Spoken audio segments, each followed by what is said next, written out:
Hello student, welcome to हमारी academy official and my name is Abhay Rawat. कैसे हैं आप सब? कैसी चल रही है आपकी प्रिपरेशन?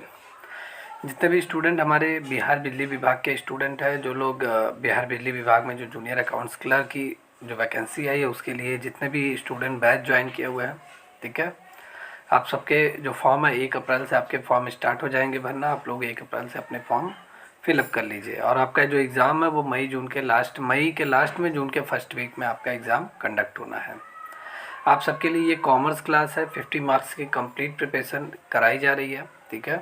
और ये कल से आपका बैच स्टार्ट हुआ है। कल आपका 20 मार्च तक कल से मैंने क्लास स्टार्ट कर दिया है। कल आपका जो फर्स्ट चैप्टर है, या मैं कहूँगा इस सिलेबस का फर्स्ट टॉपिक है, वो है अकाउंटिंग कॉन्सेप्ट, लेखांकन अवधारणा। ये देखिए, ये पूरी तरीके से थियरी चैप्टर है। जब आप पूरा थियरी पढ़ लेंगे फिर मैं आपको एमसीक्यू कराऊंगा कि कैसे कैसे आपको एमसीक्यू आते हैं। मोर देन मैं आपको 35+ एमसीक्यू मैं कराने वाला हूँ आप सभी को, ठीक है। पहले थियरी आप पूरा कवर कर लीजिए, फिर उसके बाद एमसीक्यू मैं कवर कराऊंगा। कल आपका मैंने क्लास लिया था, उसमें मैंने कल के क्लास में मैं बात कर लूँ क्या क्या कल की क्लास में कवर हो गया है। तो कल मैंने कवर किया था अकाउंटिंग प्रिंसिपल क्या होते हैं, लेखांकन सिद्धांत क्या होते हैं, ठीक है। अकाउंटिंग प्रिंसिपल आपका रूल्स होता है, ठीक है। रूल्स एंड रेगुलेशन एक पॉलिसी होती है जिससे हम सभी ट्रांजैक्शन को क्या करते हैं, रिकॉर्ड करते हैं, ठीक है। रिकॉर्ड करते हैं, फाइनेंशियल स्टेटमेंट प्रिपेयर करते हैं, तैयार करते हैं। अकाउंटिंग प्रिंसिपल आपके दो टाइप के होते हैं। एक होता है अकाउंटिंग कन्वेंशन जो आपके सिलेबस में नहीं है, और एक सिलेबस में क्या, अकाउंटिंग कॉन्सेप्ट, ठीक है। अकाउंटिंग कॉन्सेप्ट और कन्वेंशन दोनों एक साथ ही यूज़ किया जाता है, लेकिन नॉर्मली कई के अलग अलग बुक्स में इसको दोनों अलग अलग टाइप का दिखा दिया गया है, ठीक है।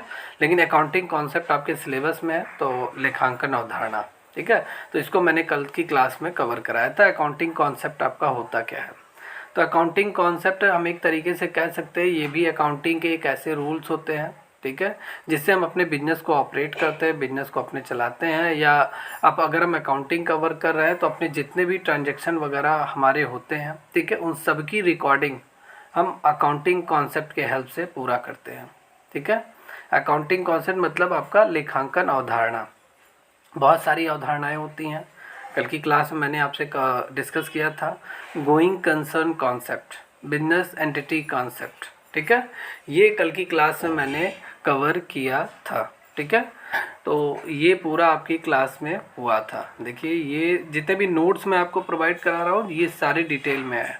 जैसे एक डेफिनेशन पढ़ने से बढ़िया है कि आप किसी टॉपिक के 2-3 डेफिनेशन को पढ़िए। एक ना एक डेफिनेशन आपके माइंड में टच कर जाएगा, ठीक है, जो आपको याद हो जाएगा।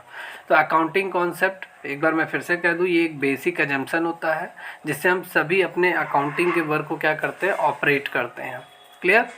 या हम इसे कह सकते हैं ये अकाउंटिंग के रूल्स होते हैं जिससे हम सभी ट्रांजैक्शन को रिकॉर्ड करते हैं, फाइनेंशियल स्टेटमेंट को अपना प्रिपेयर करते हैं।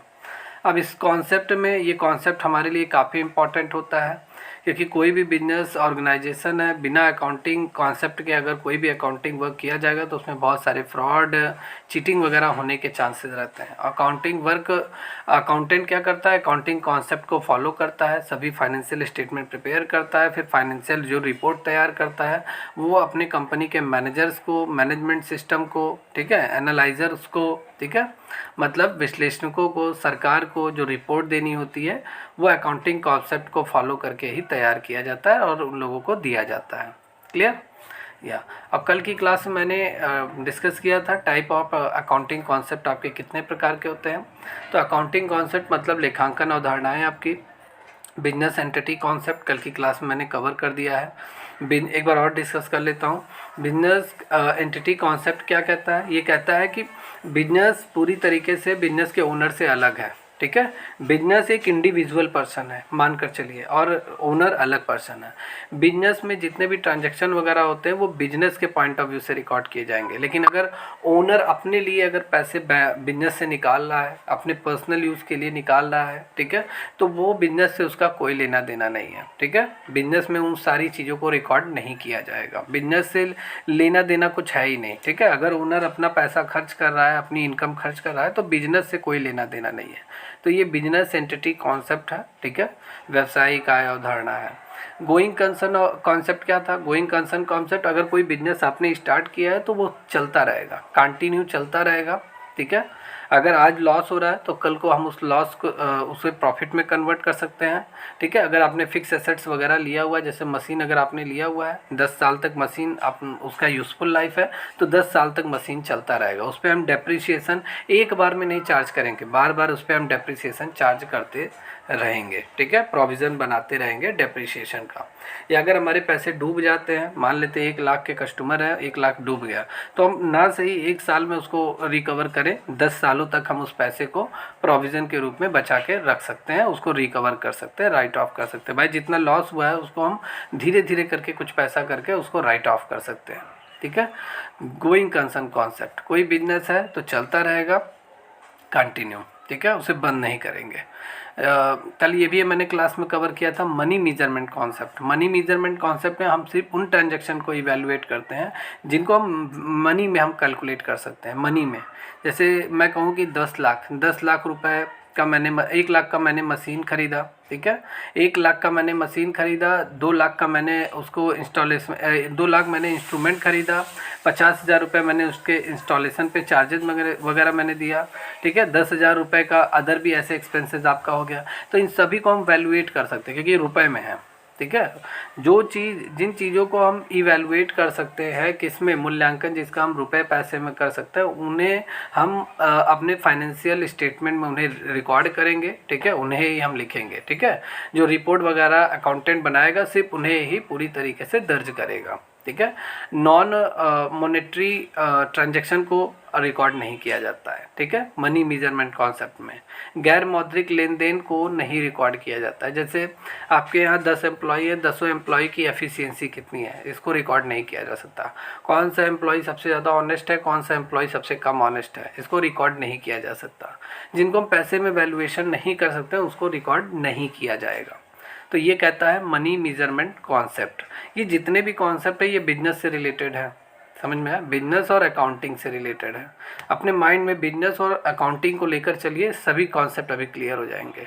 मैं जानता हूँ कि 1 से 2 बार जब तक आप पढ़ेंगे नहीं तब तक आपको समझ में नहीं आएगा, लेकिन आएगा समझ में जब 2 से 3 बार आप पढ़िए, उसको समझिए, नोट्स बनाइए, तभी आपको समझ में आएगा।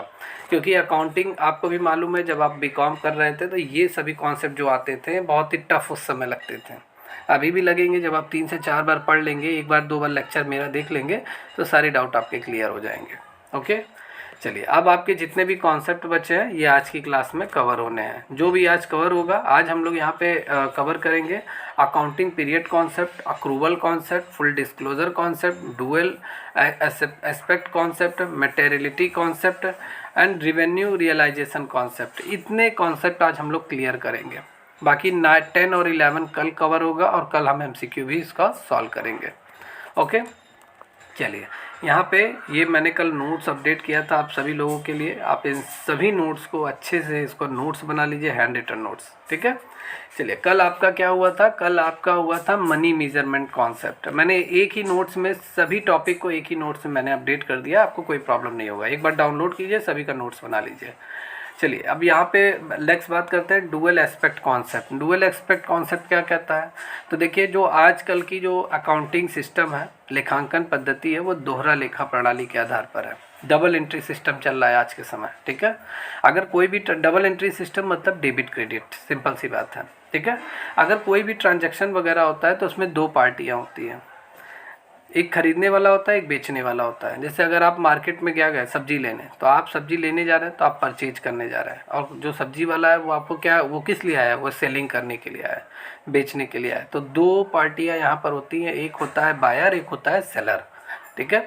अब किसको हमें डेबिट करना है, किसको क्रेडिट करना है, ठीक है। यही होता है dual concept, dual aspect concept, दोहरे पहलू की अवधारणा, ठीक है। किसी भी लेन देन को हम तब कैसे डिफाइन करेंगे, जब हम उसको ये हमें मालूम चल जाएगा किसको हमें डेबिट करना है, किसको क्रेडिट करना है, ठीक है। कोई भी ट्रांजैक्शन होता है 2 पार्टियां उसमें रहती हैं, और एक डेबिट के लिए एक क्रेडिट रहता है, एक क्रेडिट के लिए एक डेबिट रहता है। डेबिट क्रेडिट एक दूसरे के अपोजिट होते हैं, क्लियर। तो ये होता है आपका दोहरी पहलू की अवधारणा, मतलब डुअल एस्पेक्ट कॉन्सेप्ट, क्लियर है। लेक्चर पहले सुन लीजिए, लेक्चर इंपॉर्टेंट होता है। फिर उसके बाद जो मैं नोट्स प्रिपेयर करता हूँ आप सभी के लिए, ये काफ़ी बुक से मैंने ये नोट्स आप सभी के लिए बनाए हैं। जैसे आपको अदर कहीं से भी पढ़ने की ज़रूरत नहीं, ये नोट्स इतने डीपली मैंने बनाया है कि 1 से 2 बार अगर आप नोट्स पढ़ेंगे सारे कॉन्सेप्ट आपके क्लियर हो जाएंगे। देखिए डुअल कॉन्सेप्ट आपका क्या कहता है, डुअल एस्पेक्ट कॉन्सेप्ट। तो डुअल कॉन्सेप्ट मतलब अकाउंटिंग कॉन्सेप्ट का भी एक पार्ट है डुअल कॉन्सेप्ट। ये कहता है कि एक बेसिक और फंडामेंटल प्रिंसिपल ऑफ अकाउंटिंग, मतलब डुअल कॉन्सेप्ट दोहरी द्विपक्षीय अवधारणा जो है वो लेखांकन का आधारभूत और मूलभूत सिद्धांत है। आपको भी मालूम है जब आप अकाउंटिंग पढ़ना चालू किए थे तो पहला चैप्टर आपका जनरल था, जनरल में से ही आपका डेबिट क्रेडिट चालू हो जाता है, ठीक है। तो डुअल कॉन्सेप्ट आपका क्या है, लेखांकन का आधारभूत सिद्धांत है। अगर कोई भी बिजनेस आप कर रहे हैं तो सबसे पहले जितने भी दिन भर में आपके यहाँ ट्रांजैक्शन जितना होता है आपके बिजनेस में, जितना आपने परचेज किया सेल किया, आप सबसे पहले किस बुक में रिकॉर्ड करते हैं, प्राइमरी बुक्स मतलब जनरल में रिकॉर्ड करते हैं। और जनरल में आप रिकॉर्ड करेंगे तो डेबिट क्रेडिट लेकर आप रिकॉर्ड करेंगे, ऐसे तो नहीं लिख देंगे ना ये इतना दिया ये इतना, आप डेबिट क्रेडिट लिख कर रिकॉर्ड करेंगे, ठीक है। जैसे मैंने 1 लाख का माल सेल किया तो आप क्या एंट्री करेंगे, आप एंट्री करेंगे जैसे हमने सेल किया तो कैश हमारे पास आएगा, ठीक है, कैश अकाउंट। या अगर किसी का नाम देकर अगर आपने सेल किया तो उसका नाम लिखेंगे, जैसे राम को मैंने सेल किया तो राम, ठीक है।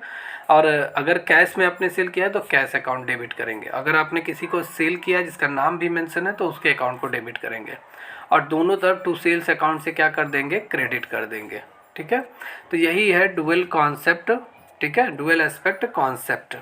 क्लियर है? या it is provide basic for recording business transaction in accounting books.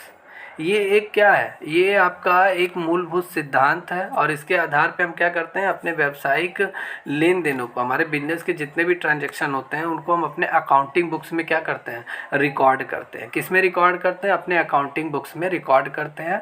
और रिकॉर्ड करने का मूलभूत जो आधार हमें प्रदान करता है वो हमारा डबल एस्पेक्ट कॉन्सेप्ट, मतलब दोहरे पहलू की अवधारणा आपकी है। क्लियर? या और भी आगे अगर हम बात करें अकॉर्डिंग टू दिस कॉन्सेप्ट, अगर इस कॉन्सेप्ट के अकॉर्डिंग हम बात करें तो क्या क्या हो सकता है, every transaction of every business aspect two place. Every transaction के 2 प्लेस होते हैं, ठीक है, मतलब कोई भी लेन देन होते हैं उसके 2 स्थान उसके होते हैं, मतलब सीधा सीधा 2 खाते उसमें बनते हैं, 2 खाते प्रभावित होते हैं, 2 पक्ष सामने निकल कर आते हैं, ठीक है। इसलिए लेन देनों को हम 2 स्थानों पर क्या करते हैं, रिकॉर्ड करते हैं, और लेखा पुस्तकों में दोनों पक्षों का लेखा हम करते हैं। क्लियर? इसको एग्जाम्पल से आप देखिए, एग्जाम्पल से जैसे मैंने क्या किया, परचेज मैंने किया गुड्स, कैसे किया मैंने, कैश। मैंने गुड्स परचेज किया, कैसे किया, कैश में मैंने किया, ठीक है। अब जब मैंने कैश में किया है, गुड्स मैंने परचेज किया है, तो जब हमने परचेज किया तो कैश हमारे हाथ से जा रहा है तो cash is a real account. Purchase हमने किया है, परचेज क्या है, एक नॉमिनल अकाउंट है, हमारे लिए एक्सपेंसेस है। तो एक नॉमिनल अकाउंट ये है और कैश आपका रियल अकाउंट है। तो नॉमिनल अकाउंट का रूल कहता है, अकाउंट्स आपको रूल मालूम होना चाहिए, मैं एक क्लास आप सभी लोगों को इसका रूल भी पढ़ा दूंगा, एक दिन मैं क्लास अलग से निकाल के पढ़ा दूंगा। देखिए नॉमिनल अकाउंट का रूल कहता है जितने भी आपको एक्सपेंसेस होते हैं, लॉस होते हैं, उनको हम डेबिट करते हैं, ठीक है। और जितने भी हमारी बेनिफिट होती है, इनकम होती है, जैसे नॉमिनल अकाउंट का जितना हमें लॉस होता है, जितना हमारी क्या होती है, मतलब लॉस होता है, एक्सपेंसेस होता है, उन्हें हम क्या करते हैं, उन्हें हम डेबिट करते हैं। क्लियर? और नॉमिनल अकाउंट का सेकंड डेबिट करते हैं। क्रेडिट किसको करेंगे, जितना भी हमें बेनिफिट होगा, जितने भी हमें क्या होगा, गेन होगा, प्रॉफिट होगा, उनको हम क्या करते हैं, क्रेडिट करते हैं। क्लियर?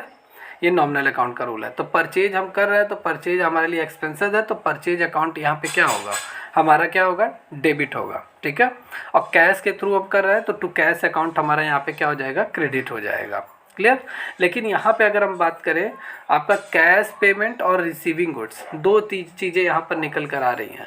अगर आप गुड्स परचेज कर रहे हैं तो आप कैश पेमेंट करके कर रहे हैं, नगद भुगतान करके आप सामान खरीद रहे हैं, तो ये एक पॉइंट निकल कर आ रहा है। और आपको क्या मिल रहा है, खरीदने के एवज में आपको गुड्स मिल रहा है, ठीक है। तो ये आपको, तो यहाँ पे 2 साइड आपका हो गया कि नहीं हो गया, 2 साइड आपके, 2 पक्ष आपके हो गए, एक नगद भुगतान, एक माल प्राप्त करना, ठीक है।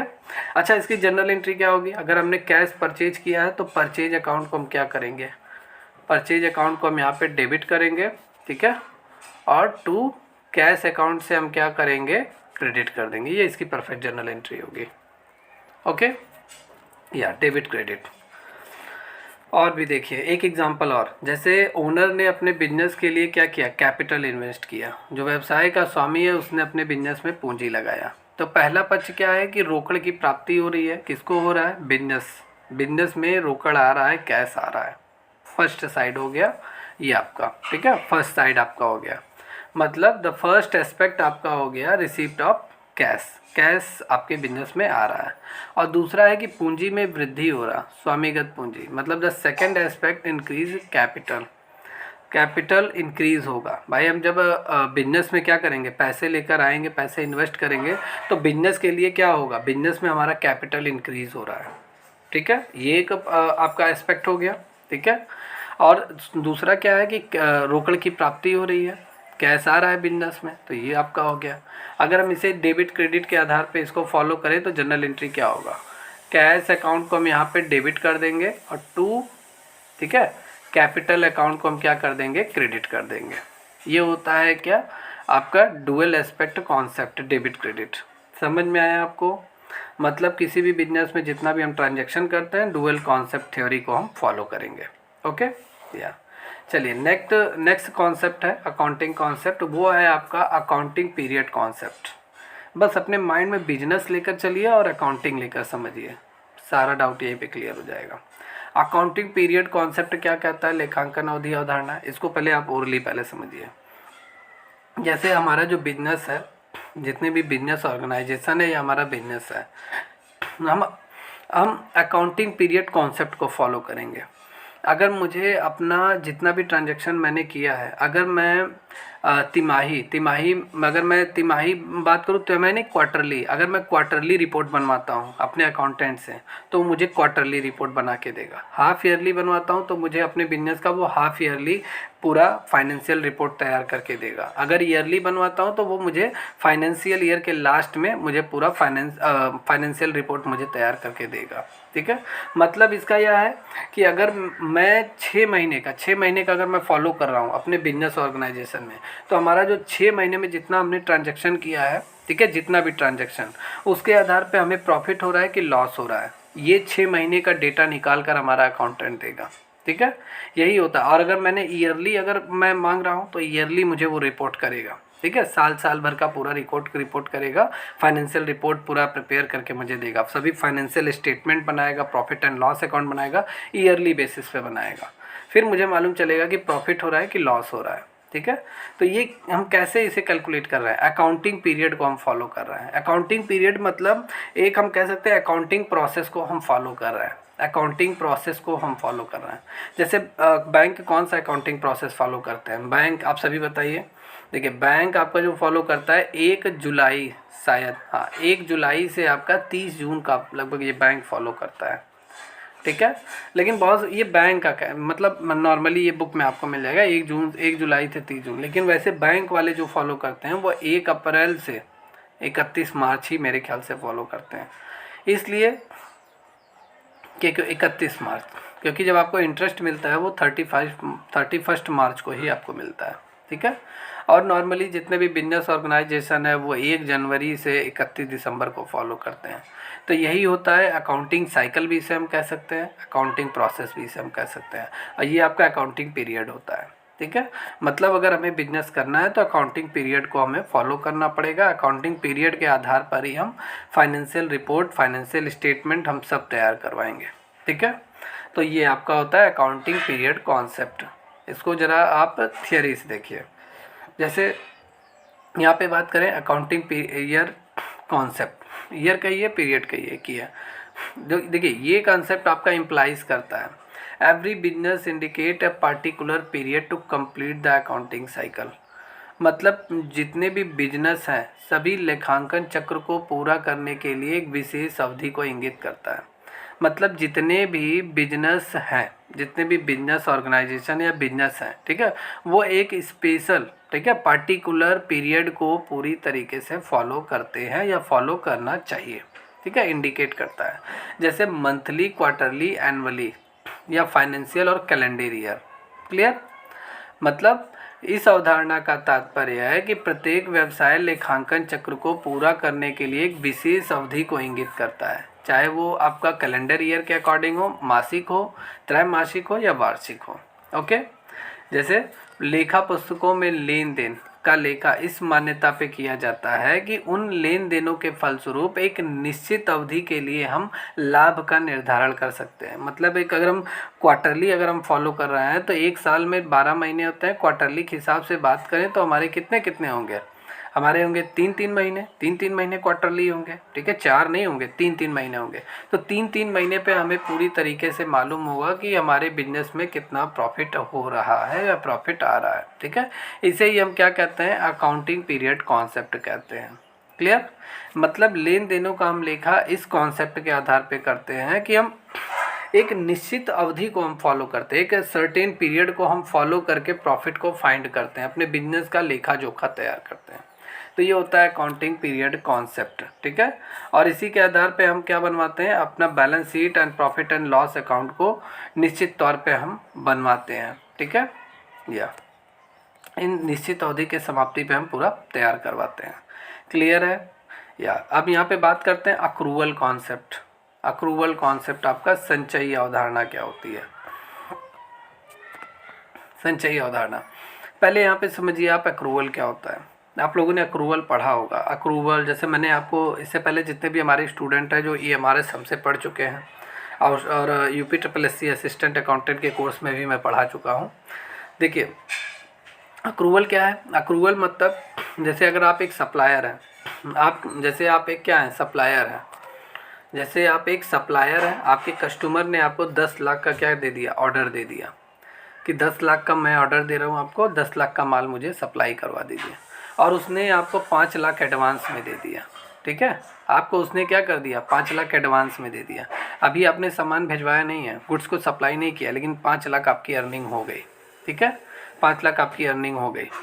तो जिस समय देखिए अक्रूवल यही होता है, मतलब आपने कमा तो लिया लेकिन अभी आपने उसको पूरा नहीं किया है। जिस लिए आपको पैसा मिला है अभी उसको, उस वर्क को आपने पूरा नहीं किया है। जैसे अभी अपने कस्टमर को आपने सामान सप्लाई नहीं करवाया लेकिन आपने पैसे अर्न कर लिए, ठीक है। जैसे ही डील हुआ आपको पैसे मिल गए लेकिन अभी आपने उस डील को पूरा नहीं किया, तो ये होता है अक्रूवल, ठीक है। अक्रूवल होता है। जैसे आपके एम्प्लॉय हैं, आपने काम तो ले लिया लेकिन अभी आपने सैलरी पे नहीं किया। काम आपने ले लिया एडवांस में लेकिन सैलरी पे नहीं किया, ये सब अक्रूवल में आएगा। उपार्जन जिसे हम बोलते हैं या संचयी भी हम बोलते हैं। तो ये अक्रूवल कॉन्सेप्ट क्या कहता है। अक्रूवल कॉन्सेप्ट कहता है जितना भी ट्रांजैक्शन जिस समय होता है उसी समय हम उसे रिकॉर्ड कर लेना चाहिए। जैसे 10,000 का माल अभी हम बेच रहे हैं तो उसी समय उसको रिकॉर्ड कर लीजिए, चाहे पेमेंट बाद में ही क्यों ना हुआ हो। जैसे आपको मैंने पढ़ाया है कि अगर सेलिंग हम करते हैं तो सेलिंग हम 2 तरीके से करते हैं। एक हम कैश सेलिंग करते हैं, मतलब पैसा लेकर तभी सामान देंगे वरना नहीं देंगे, कैश सेलिंग, पैसा मिलेगा तभी सामान देंगे। और दूसरा होता है क्रेडिट सेलिंग, मतलब उधार पे माल बेचते हैं। अगर मैं उधार पे माल बेचूंगा तो मेरा माल बिकेगा, बाद में पैसे मिलेंगे।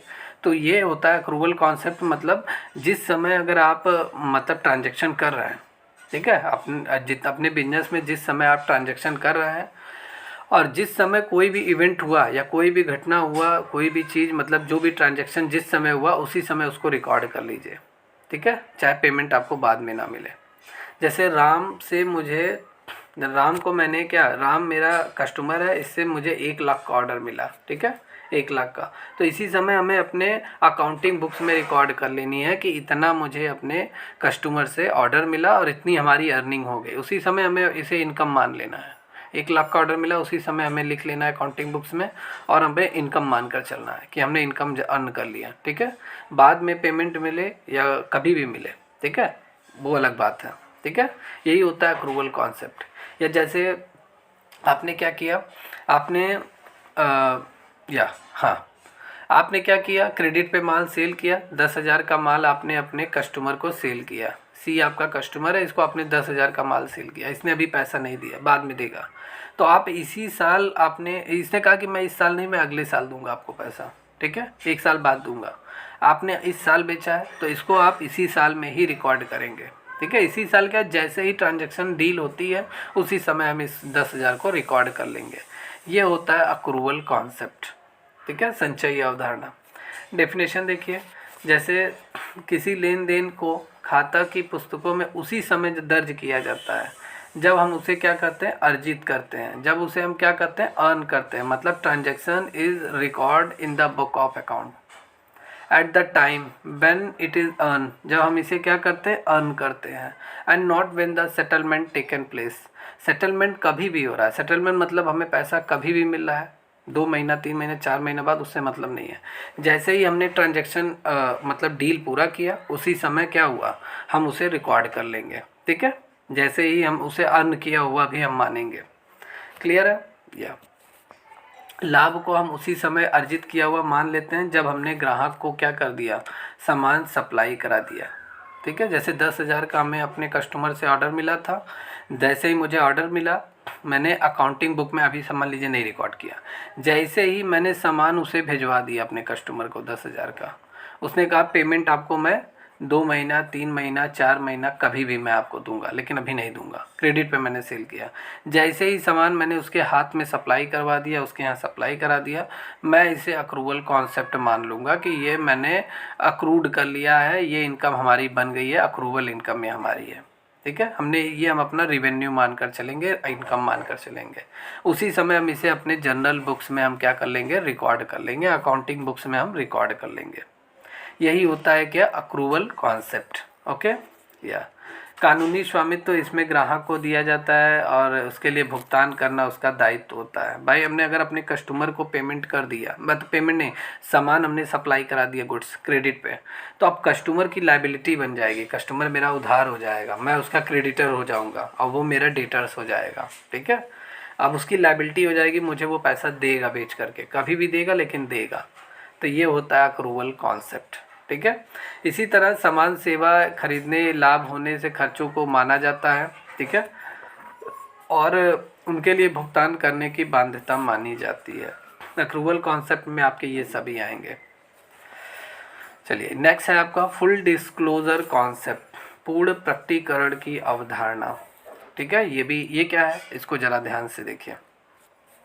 या फुल प्रकटीकरण की अवधारणा क्या है, आप बिजनेस से रिलेटेड समझिए। ठीक है, आप अपना बिजनेस कर रहे हैं, तो बिजनेस के पॉइंट ऑफ व्यू से जो चीज़ इम्पॉर्टेंट है वो आप अपने फाइनेंशियल स्टेटमेंट में पूरी तरीके से तैयार करके शो कराइए। ठीक है, मतलब आप अपनी कंपनी का पूरा बायोडाटा, ठीक है, सही लिखिए, ट्रू एंड फेयर लिखिए।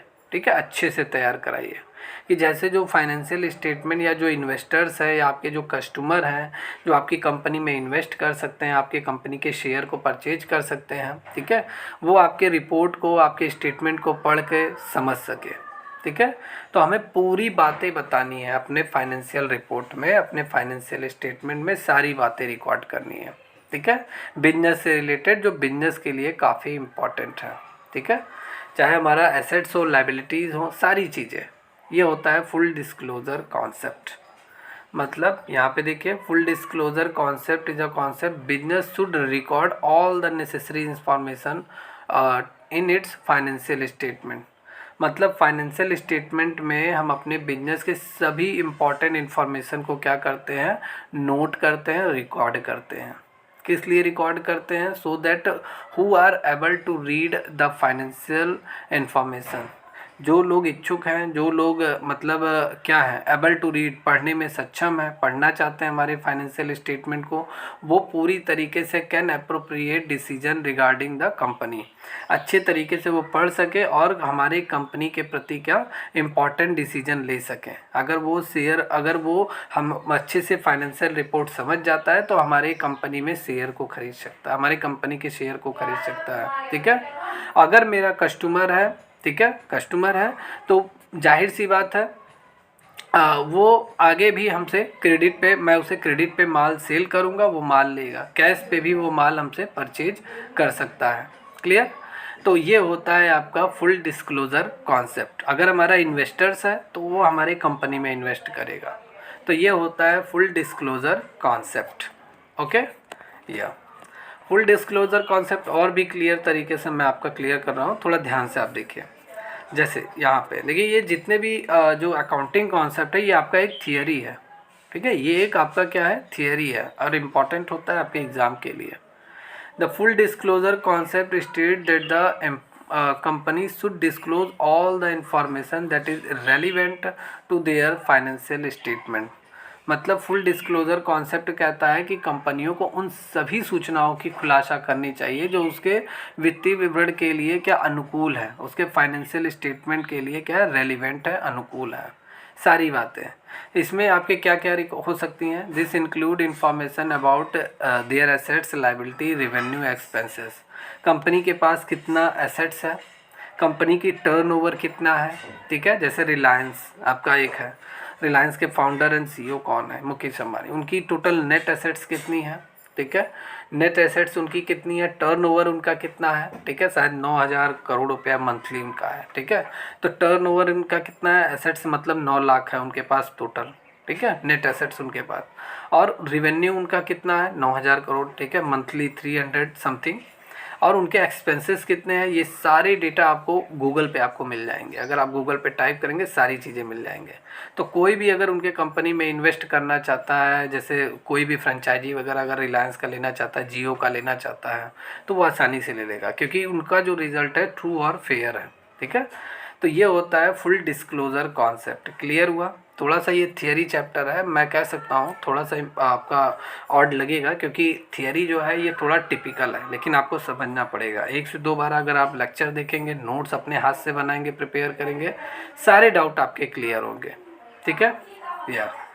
यहाँ पे अगर हम बात करें, चलिए नेक्स्ट कॉन्सेप्ट आपका क्या है, ये क्लियर हुआ आपका। जो मैंने अभी आपको बताया फुल डिस्क्लोजर कॉन्सेप्ट, पूर्ण प्रकटीकरण की अवधारणा। यहाँ पे नेक्स्ट कॉन्सेप्ट की हम बात करेंगे, मटेरियलिटी कॉन्सेप्ट, ठीक है। मटेरियलिटी कॉन्सेप्ट ये क्या कहता है, इसको ज़रा ध्यान से देखिए, ओके।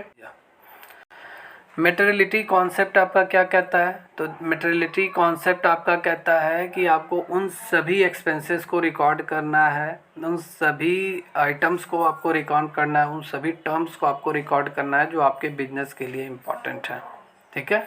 आपके बिजनेस के लिए इम्पॉर्टेंट है, सारी चीज़ों को हमें रिकॉर्ड करना है।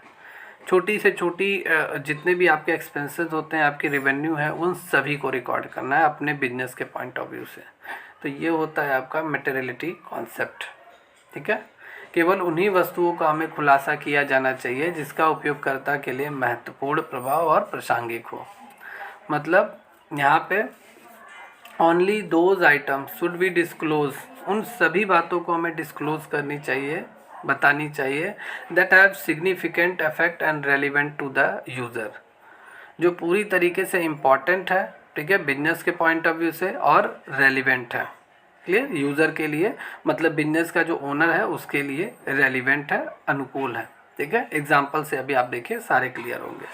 जैसे कोई भी वस्तु भौतिक है या नहीं, उसकी प्रकृति की मात्रा पर निर्भर करेगा।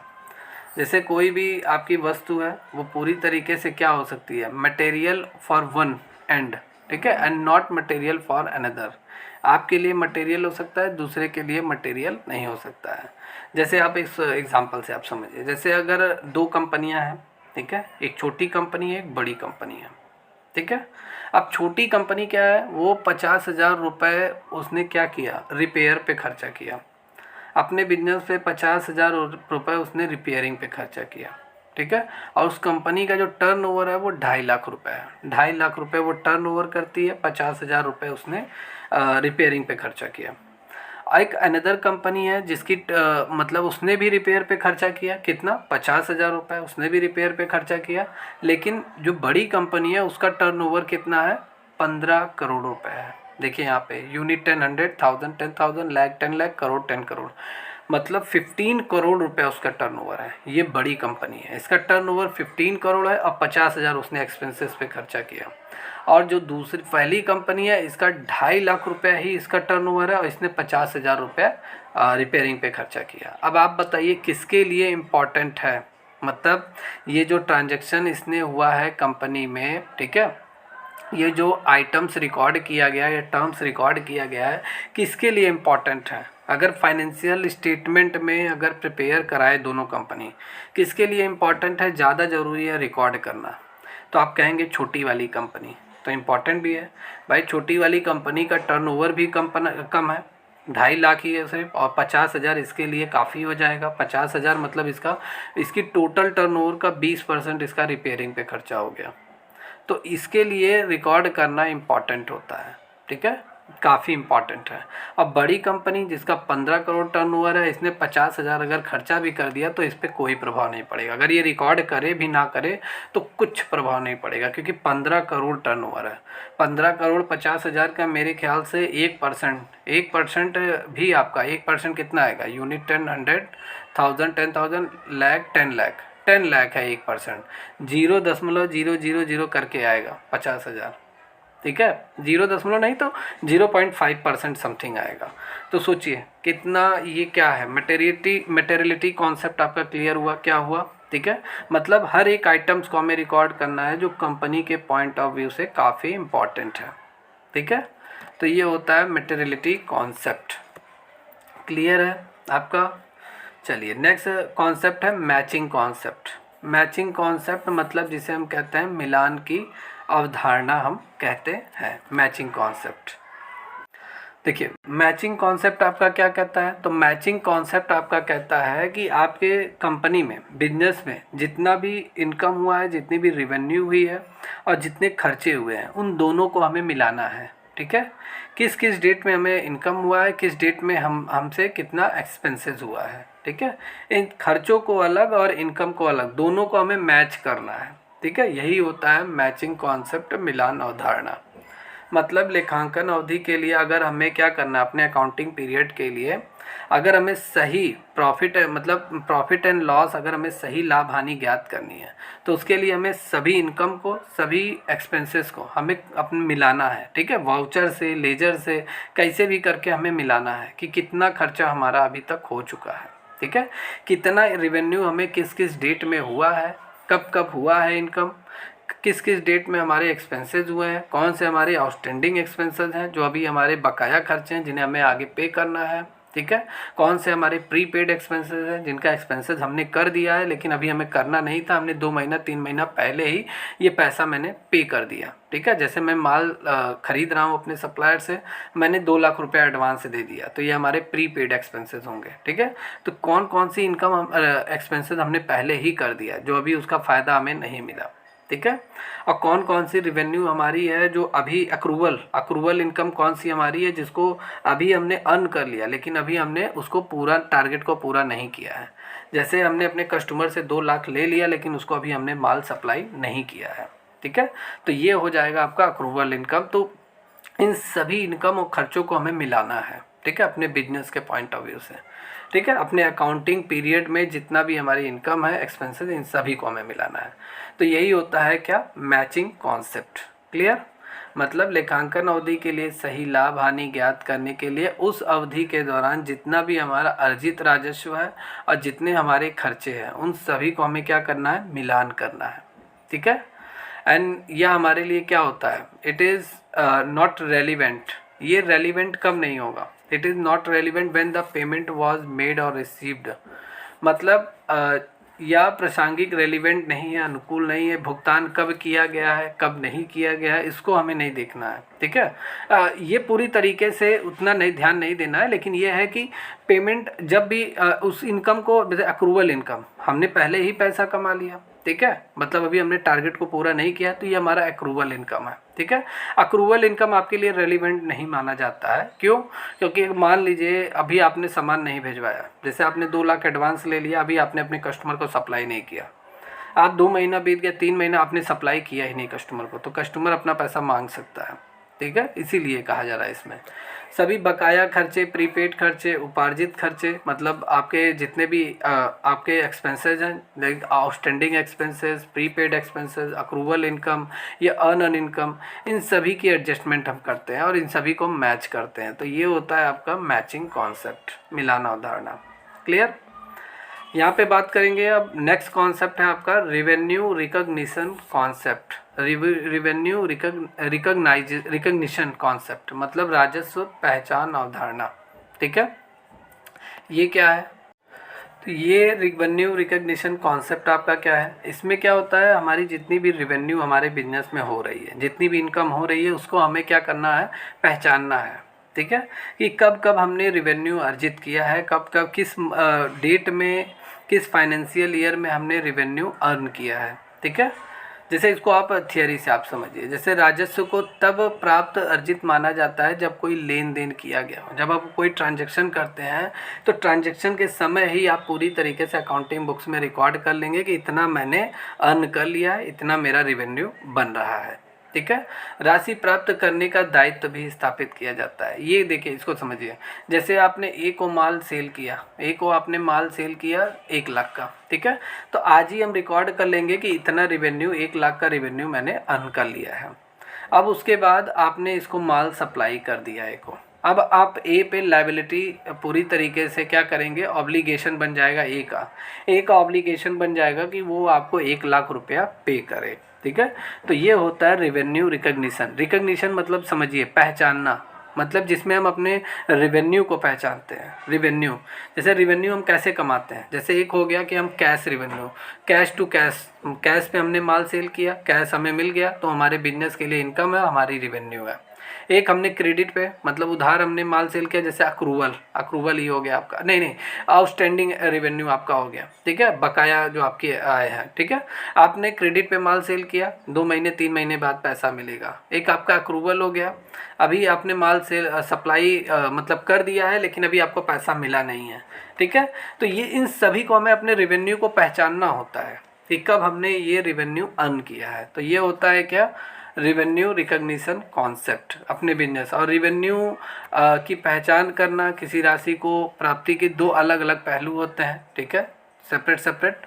इसको पहले आप ध्यान से देखिए, एग्जाम्पल से देखिए, एग्जाम्पल से आपको ज़्यादा समझ में आएगा। जैसे हमने फरवरी में ही सामान बेचा और हमें जो बेचने के बाद जो पैसा मिला, हमें मार्च किसका मिला, अप्रैल में मिला। फरवरी 2024 को हमने माल बेचा और अप्रैल 2024 में हमें क्या मिला, जितना भी माल मैंने बेचा था पैसा मुझे कब मिला, अप्रैल 2024 में मिला। अब हम रिवेन्यू अगर हम डिसाइड करेंगे किस महीने में हमने ये रिवेन्यू कमाया है, क्या हमें अप्रैल में पैसा मिला है तब हम रिकॉर्ड करेंगे, या अगर हमने फरवरी में माल बेचा है तब हम रिकॉर्ड करेंगे। ठीक है, तो देखिए इस बिक्री की जो रसीद हम तैयार करेंगे या इसको जो हम रिकॉग्नाइज़ करेंगे ये सेलिंग को, तो वो हम फरवरी में ही करेंगे, क्योंकि फरवरी में ही हमने गुड्स सप्लाई कर दिया था अपने कस्टमर को। ठीक है, फरवरी में ही उसको सामान मिल गया तो जाहिर सी बात है उसकी जो ऑब्लिगेशन हो गई, जो हमारा कस्टमर है उसकी दायित्व हो गया, फरवरी से ही वो हमारा क्या हो गया, डेटर्स हो गया। ठीक है, तो फरवरी को ही हम मानेंगे कि फरवरी महीने में ही मैंने क्या किया है, इस रिवेन्यू को मैंने अर्न किया हुआ है। Concept clear. सेकंड एग्जांपल देखिए, अभी सब क्लियर हो जाएगा। देखिए जैसे यहाँ पे मैं कहूँ कि फरवरी में मुझे अग्रिम प्राप्त हुआ, मतलब रिसीव मैंने कर लिया, एडवांस में मैंने कर लिया फरवरी 2024 में, एडवांस में मैंने पैसा ले लिया। लेकिन जो मैंने सेलिंग किया है उसको वो मई 2024 में मैंने किया है, मई 2024 में मैंने उसे माल सेल किया हुआ है, लेकिन 2 लाख रुपया 3 लाख रुपया जितना भी है वो मैंने एडवांस ले लिया। अब ये रिवेन्यू कब पूरी तरीके से रिकॉग्नाइज होगा, किस महीने की हम इनकम मानेंगे इसे, तो इसे हम मानेंगे मई महीने की इनकम मानेंगे। ठीक है, क्योंकि एक्चुअल में आपने माल अपने कस्टमर को कब सप्लाई किया है, कब आपने सप्लाई किया है। आपने देखिए फरवरी में तो आपको पेमेंट मिल गया, लेकिन आपने उसे सामान मई में दिया है ना, जैसे मई में आपने दिया है। देखिए अभी आप अपने कस्टमर से एडवांस में, जैसे ये आप हैं, ठीक है, ये आपका बी कस्टमर है, इसने आपको 2 लाख रुपया मान लेते हैं एडवांस दे दिया, आपने इसे सामान सेल नहीं किया, तो 2 लाख आपको इसने एडवांस दे दिया, तो एक तरीके से आप इसके क्या हो गए, डेटर्स हो गए। आप अब डेटर्स हो गए, क्योंकि आपने पैसा ले लिया और आपने अभी सामान नहीं भिजवाया है। ठीक है, आप डेटर्स हो गए यहाँ पे। ठीक है, और ये आपका क्रेडिटर्स हो गया, तो इसी समय ही आपका, ठीक है, मतलब अभी आप डेटर्स हो गए, लेकिन जैसे ही आप मई महीने में आप क्या करते हैं, इसको सेलिंग कर देते हैं। ठीक है, इसको आपने सेल कर दिया। अब यहाँ डेटर्स क्रेडिट्स का ये पूरा जो क्राइटेरिया था ये पूरा क्रॉस हो गया, ख़त्म हो गया। ठीक है, तो मतलब पूरी तरीके से आपकी जो लायबिलिटी बन गई ना, जब इसने आपको 2 लाख रुपए एडवांस दे दिया, लेकिन आपने एक्चुअल सेलिंग कब किया है, वो मई महीने में आपने किया है, तो मई महीने में ही इसकी अर्निंग मानी जाएगी। ठीक है, मई महीने में, एक्चुअल में आपका फरवरी नहीं रहेगा, मई में ही माना जाएगा कि आपने पैसा कमाया है, क्योंकि मई में ही आपने उसको अपनी सप्लाई आपने किया है गुड्स का। क्लियर है? तो आज की क्लास में इतना ही। ये अकाउंटिंग कॉन्सेप्ट, अभी 2 कॉन्सेप्ट आपके बचे हैं, ठीक है, वो मैं कल की क्लास में कवर कराऊंगा। और ये कॉन्सेप्ट की क्लास आपको कैसी लगी कमेंट करके ज़रूर बताइए। पूरा डिटेल में मैं क्लासेस करा रहा हूँ। थियरी क्लासेस ऐसे ही आपकी चलेंगी, थियरी के बाद MCQ कवर कराऊंगा। और मैंने टारगेट रखा है इस चैप्टर से लगभग 35+ MCQ वगैरह मैं आप सभी को सॉल्व करा दूंगा। एक भी क्वेश्चन इस चैप्टर से अगर आएगा तो जितना मैं कराऊँगा उसी में से आएगा, एक्स्ट्रा कहीं से नहीं आने वाला। तो ये पूरा थियरी क्लास अच्छे से आप लोग इसे पढ़िए, 1 से 2 बार लेक्चर देखिए, नोट्स ज़रूर बनाइए हैंड रिटन। सारे डाउट आपके क्लियर होंगे, किसी अदर प्लेटफॉर्म पे बुक से आपको पढ़ने की ज़रूरत नहीं है। सारे कॉन्सेप्ट आपके क्लियर होंगे, सारे मटेरियल आपको प्रोवाइड होंगे, ठीक है। तो जितने भी स्टूडेंट इस क्लास को देख रहे हैं, ठीक है, मैंने ये डेमो के लिए ये डाल रहा हूँ मैं, ठीक है। तो डेमो आप देखिए, अगर आपको ये आज की क्लास समझ में आ रही है, जितने भी स्टूडेंट हैं, तो आप जल्दी से एडमिशन ले लीजिए, क्योंकि एडमिशन आज लेंगे और मई में आपका एग्ज़ाम भी है, तो ज़्यादा टाइम नहीं है। 1 से 1.5 महीना है, और 1.5 महीना कब बीतेगा पता नहीं चलेगा। इतनी अच्छी वैकेंसी है, 300 सीट है। तैयारी अच्छे से करिए, इसलिए आप जल्दी से जल्दी बैच को ज्वाइन कर लीजिए। सारी क्लासेस इसकी बैच की चल रही हैं। थियरी क्लास अभी चल रहा है, कंप्लीट थियरी, न्यूमेरिकल, MCQ सभी मैं कवर करा रहा हूँ, ठीक है। तो बैच को ज्वाइन करने के लिए हमारी एकेडमी ऑफिशियल ऐप को डाउनलोड कीजिए, रजिस्टर कीजिए, लॉगिन कीजिए और बैच से जुड़ जाइए, ओके। या तो आज की क्लास में इतना ही, मिलते हैं कल की क्लास में, तब तक के लिए take care and good bye.